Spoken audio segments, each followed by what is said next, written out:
Hi, welcome to our channel where we share the most intriguing stories. Some people think that you can just take someone else's land, history, heritage, and claim it as your own. They believe that paper and money give them power, but the earth remembers its owners. And when someone decides to steal something that has belonged to the family for generations, he must be ready for war. I had always known that this land was my legacy. 500 acres of prime farmland, passed down from my father and his father before him. I had spent my life tending to these fields, knowing every inch of soil, every change in the seasons, and every storm that threatened to ruin a harvest. But there was one part of my land I had long ignored, one that now, to my horror, had become the center of a battle I never saw coming. At the far edge of my property, right along the main road, there had once been a parking lot and a few small businesses, a gas station, a convenience store, and a diner my father had run for years. It had been a vital hub for the local farmers and travelers passing through, a place of commerce and connection. But after my father passed away, I couldn't bring myself to restart his business. I was too consumed with the farm, too unsure of my ability to handle something so outside of my comfort zone. Years passed, and the lot sat empty, overgrown, and forgotten. That morning, like every other, I started my day with a drive around the property. The crisp Oklahoma air smelled of damp earth and the promise of an early harvest. But as I turned onto the dirt road that led to the old business site, I felt my stomach twist into a knot. I hit the brakes hard. What I saw shouldn't have been possible. Where the empty lot had been, there was now a fully developed commercial area. A brand new parking lot stretched across the land, freshly painted, with cars neatly parked in designated spaces. A row of modern-looking shops lined the area, their glass windows gleaming in the sunlight. Landscaping had been done, trees, flowers, even a damn fountain in the center. It was as if someone had simply erased the old abandoned lot and replaced it with a thriving business center overnight. I felt my hands tighten around the steering wheel. This was my land, and yet someone had built all of this without my permission. My first thought was that I was losing my mind. Maybe I had missed something. Maybe somehow I had agreed to something years ago and forgotten about it. I shoved that thought aside. It was ridiculous. I knew my land. I would have never signed off on this. I threw my truck into gear and sped toward the shops, my tires kicking up a cloud of dust. Pulling into the new parking lot, I scanned the storefronts, looking for any sign of who was behind this. People were walking casually, shopping as if they had every right to be here. It made my blood boil. I stormed into the nearest store, a boutique of some kind, judging by the expensive clothes hanging neatly on racks. A young woman behind the counter barely looked up from her phone as I stepped inside. "Excuse me," I said, my voice already tight. "Who owns this place?" She finally looked up, smiling like nothing was wrong. "Oh, this whole plaza. It's managed by Sunrise Hill HOA. Isn't it great? They just finished construction last month." My stomach dropped. The HOA. I barely contained my rage as I turned and marched back outside. My eyes locked onto the grandiose office building near the back of the complex, the headquarters of Sunrise Hill Homeowners Association. They had built this. They had taken my land, and I damn well intended to find out how. I stormed toward the Sunrise Hill HOA office, my boots hitting the pavement with force, every step fueled by growing fury. This wasn't just some misunderstanding. This was outright theft. Someone had deliberately taken my land and turned it into their own personal business venture without so much as a phone call. The HOA office was a pristine, glass-covered building, standing in stark contrast to the rustic farmland surrounding it. It was clear that whoever ran this place didn't belong here. Not in the countryside, not next to real people who worked for a living. I shoved through the doors, the cool, air-conditioned air doing nothing to lower my boiling temper. Behind a marble-topped reception desk sat a primly dressed woman, her expression immediately shifting from boredom to feigned concern as she took in the sight of me. Dust-covered jeans, boots caked in mud, and the unmistakable look of a man ready to burn the place to the ground. "I need to speak to whoever's in charge," I growled, my voice low and firm. She blinked. "Do you have an appointment?" "I have a problem. You can either get me someone in charge, or I'll start making a hell of a lot more noise until someone shows up." Her lips pressed into a thin line, but she picked up the phone. "One moment." A few minutes later, a woman I had only seen from a distance finally stepped out of a conference room. Karen Dalton, president of the Sunrise Hill HOA, a woman who had made a reputation for herself by treating the entire town like her personal fiefdom. She was in her mid-50s with impeccably styled platinum blonde hair and a crisp white suit that practically screamed money and entitlement. The kind of woman who had probably never worked a day of real labor in her life. "Well," she said with an amused smile, tilting her head as she looked me over like I was some stray dog that had wandered into her neighborhood. "I don't believe we've had the pleasure of meeting, Mr. Calhoun." I didn't return the pleasantries. "What the hell is this?" I gestured toward the window, where her stolen parking lot and shops gleamed in the sun like a goddamn insult. Her smile didn't falter. "Ah, I see you've noticed our latest community improvement project. Beautiful, isn't it? I nearly lost it." "It's on my damn land," I spat, stepping closer. "You built an entire shopping center on my property." Karen let out a light, patronizing chuckle and shook her head as if I were some foolish child throwing a tantrum. "Oh, Mr. Calhoun, let's not be so dramatic." She folded her hands in front of her. "That land had been abandoned for years. It was an eyesore. We simply repurposed it for the betterment of the community." I clenched my fists. "It wasn't abandoned. It was mine, and you had no right." Karen's eyes narrowed slightly, but the smugness never left her face. "Well, it's being used now. You should be thanking us, really. Do you know how much property values have increased since we cleaned up that ugly lot?" I felt my pulse hammering in my ears. This woman thought she could just take whatever she wanted and justify it with a smile. I took a deep breath, trying to contain the urge to put my fist through the nearest expensive-looking decorative vase. "You're going to remove all of it. The shops, the parking lot, everything. And you're going to do it now." Her smirk widened. "Oh, I don't think so. You see, the city approved this project. And while you were busy playing farmer, we made sure all the right paperwork was in place. So, technically, this is now part of the Sunrise Hill community." I stared at her, stunned by the sheer audacity of it. "You're lying," I said. "Am I?" she said, arching an eyebrow.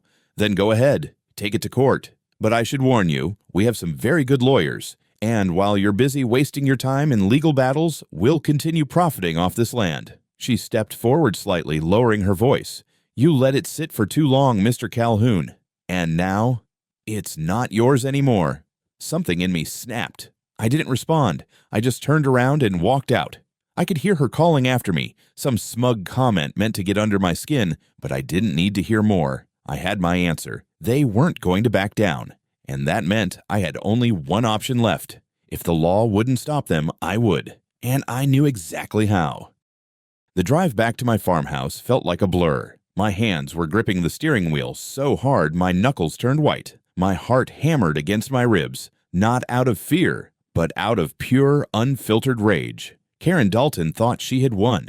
She thought her lawyers, her fancy paperwork, and her smug arrogance could keep me from reclaiming what was mine. She believed that just because I had let that land sit for a few years, it was up for grabs. She was about to learn how wrong she was. By the time I pulled into my driveway, I already had a plan forming in my head. If Sunrise Hill HOA wanted to act like they owned my land, then I'd make damn sure they couldn't use it. That night, long after the last customers had left Karen's illegal shopping plaza, I got to work. I took my heaviest farm equipment, my old but reliable John Deere tractor and 2 grain haulers, and drove them straight onto the new parking lot, blocking every single entrance. Then I called in a few favors. My ranch hands and some trusted neighbors showed up in their pickups, reinforcing the blockade. By dawn, the entire area was sealed off. No one was getting in, and no one was getting out. When the first wave of HOA members and business owners arrived that morning, they were met with an unmovable wall of steel, diesel, and stubborn country grit. That was when the screaming started. A well-dressed shop owner in a tailored suit stomped up to me, his face red with fury. "You can't do this," he barked. "You're blocking access to our businesses." I leaned against my tractor, arms crossed. "What businesses? This is my land." "This parking lot is part of the community now," he shot back. I smirked. "Not according to my property deed." The commotion grew as more people arrived. By the time Karen pulled up in her sleek black Mercedes, a full-fledged mob of angry Sunrise Hill residents was forming. She stepped out in a perfectly pressed beige pantsuit, taking in the scene with a mixture of irritation and amusement. "Well," she said, adjusting her sunglasses, "I see we're resorting to childish tantrums now." I pushed off my tractor and walked straight up to her, standing so close she had to tilt her chin up to meet my eyes. "This land is mine," I said, my voice like steel. "And you are officially trespassing." She let out a theatrical sigh. "Mr. Calhoun, you're being unreasonable. You cannot block access to a legally developed community space." I gestured to the grain haulers, the tractors, the trucks. "Looks like I just did." Her jaw clenched. "You're making a mistake." I smiled. "So, sue me." Karen's nostrils flared as she whipped out her phone. "I don't need to. I'm calling the sheriff."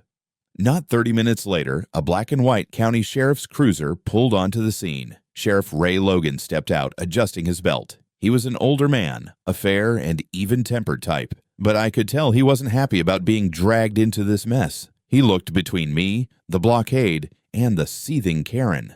What the hell's going on here? Karen was on him in an instant. "Sheriff, I need you to arrest this man for illegally obstructing public access and disrupting community businesses." Sheriff Logan scratched his head. "And who exactly owns this land?" I stepped forward and handed him my property deed.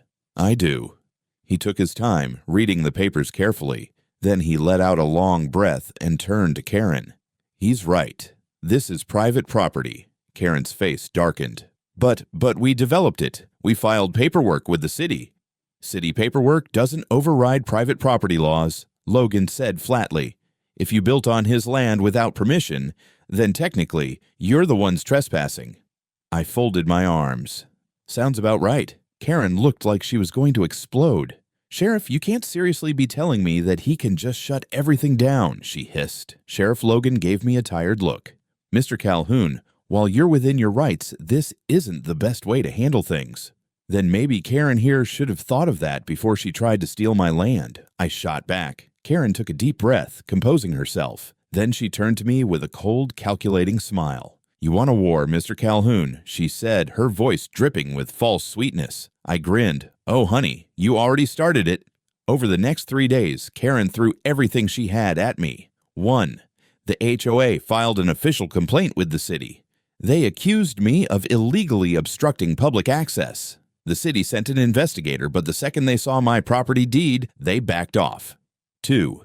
She called in a team of private security guards. They showed up in SUVs, acting like they were some kind of elite force. I met them at the entrance with my rifle slung over my shoulder and a few fellow farmers standing behind me. They left real fast. 3. She sent legal notices claiming I was in violation of community bylaws. I wasn't even a member of the damn HOA. My lawyer laughed so hard he nearly fell out of his chair. Karen was getting desperate, and that's when she made her biggest mistake. On the 4th night of the blockade, I woke up to the sound of engines rumbling in the distance. I grabbed my rifle and jumped into my truck, tearing down the dirt road toward the parking lot. What I saw made my blood run cold. A construction crew, bulldozers, cement trucks. Karen was trying to build even more on my land, at night, under the cover of darkness, hoping I wouldn't notice. I flipped on my high beams and floored the gas pedal. My truck roared onto the site, skidding to a stop directly in front of the lead bulldozer. The driver looked up, startled. I jumped out, rifle in hand. Karen stood near the back of the site, hands on her hips, watching me with a smug expression. "Oh, Mr. Calhoun," she said mockingly. "You're just in time to see progress in action." I chambered around. "The only thing you're about to see is a jail cell." Karen paled slightly. "Excuse me." I pulled out my phone and dialed. "Sheriff Logan, you might want to get out here. I've got trespassers breaking and entering and an illegal construction project." Karen's smugness finally cracked. She had just made a fatal mistake, and I was about to end this once and for all. I stood there, rifle slung over my shoulder, watching as the sheriff's headlights cut through the night. The moment he stepped out of his car, his eyes darted between me, the construction crew, and the bulldozers that Karen had so brazenly brought onto my land. Karen, still trying to maintain her composure, smoothed out her blouse and stepped forward, attempting to take control of the situation. "Sheriff Logan, "I'm so glad you're here," she started, plastering on one of her well-rehearsed fake smiles. "Mr. Calhoun is being quite unreasonable." "Shut up, Karen." The words left my mouth before I could stop them. I was beyond done playing games with her. Sheriff Logan raised an eyebrow but didn't say anything, waiting for an explanation. I pointed toward the construction crew. "These men are on my land, working on a construction project I never authorized. That's trespassing, destruction of private property, and if they even so much as dig one more hole, it'll be criminal damage." The workers looked nervous. The lead foreman, a burly man with a hard hat, stepped forward. "We were just following orders. We were told this was an approved site." "By who?" Logan asked. Karen interjected before the foreman could speak. "That's irrelevant. What matters is that this land is—" Logan held up a hand, cutting her off. "Karen, does the HOA actually own this land?" Karen hesitated, but only for a split second. "We developed it under community infrastructure agreements, Sheriff. It's been a beneficial addition to—" "That's not what I asked," Logan said, his voice dropping into that low warning tone I'd heard before. "Do you have legal ownership of this land? Yes or no?" A long, painful pause followed. Then, for the first time, Karen faltered. Her expression darkened, and she crossed her arms defensively. "It's complicated," Logan sighed, rubbing his temples. "No, Karen, it's not. You built on private property. That means you're in deep trouble." With that, he turned to the construction crew. "Pack it up, fellas. This site's closed until further notice." The foreman nodded and immediately started shouting orders to his men. Karen, however, wasn't done fighting. "I'll see you in court for this, Calhoun." She spat at me as she turned on her heel and marched back toward her car. "I'll have the best lawyers in the state bury you in legal fees." I just smiled. "Bring it on, sweetheart." Within 3 days, I received my first official lawsuit from the HOA. Karen was suing me for obstruction of community access, interference with local commerce, and illegal seizure of property improvements. The wording itself made me laugh. She was suing me for reclaiming my own land, but I had been prepared for this. I met with my lawyer, Dean Holbrook, a seasoned land rights attorney with a no-nonsense attitude. After one read-through of the HOA's claims, he set the papers down, looked me dead in the eye, and said, "This is the dumbest lawsuit I've ever seen." That was exactly what I wanted to hear.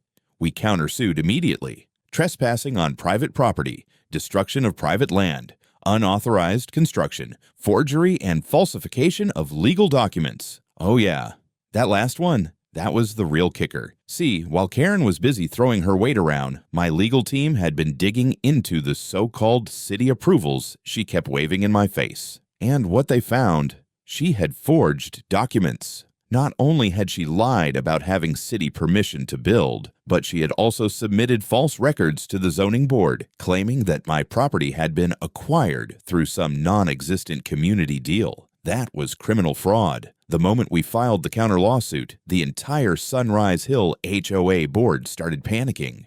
The trial date was set 2 months later. During that time, I made sure to keep my land completely sealed off, with cameras installed and warning signs posted.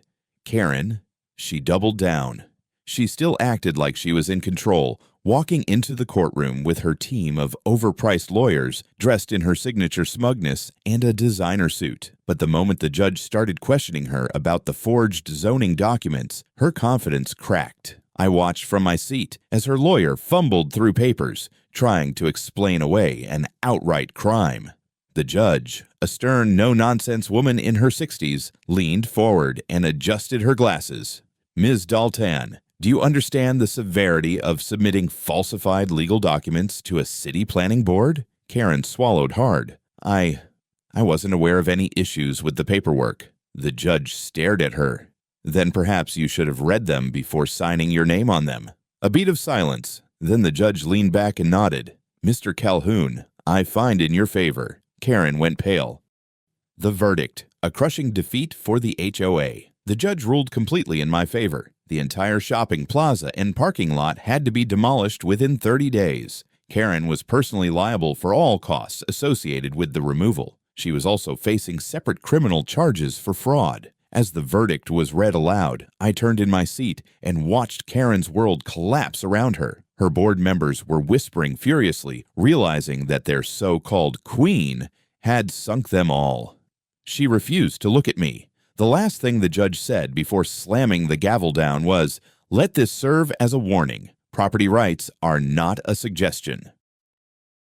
Third, walking out victorious, I left that courtroom with my land back, my dignity intact, and the sweetest victory I had ever tasted. Karen, well, the moment we stepped outside, I saw her screaming into her phone, probably at her lawyer, her entire world crumbling down around her.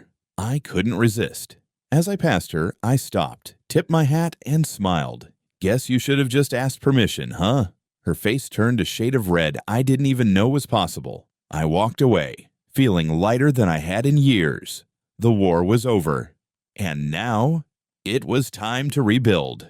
It didn't take long for the demolition orders to go into effect. Less than a week after the judge's ruling, I stood at the edge of my land, arms crossed, watching as the first bulldozer rolled in. The once polished parking lot, the sleek glass storefronts, the fancy landscaping, all of it was about to be ripped apart and reduced to nothing but rubble. And the best part? Karen Daltan had to foot the bill. I spotted her standing off to the side, looking disheveled for the first time since I'd met her. Gone was the pristine pantsuit, the smug confidence. Instead, she stood in a wrinkled blazer, her expression somewhere between rage and disbelief. This was her nightmare come to life. The entire HOA board had turned on her, and I knew that a vote was already in motion to remove her as president. No surprise there, she dragged them into a legal disaster they never expected, and now, with the fines, the demolition fees, and pending fraud charges, they were looking for someone to blame. And Karen.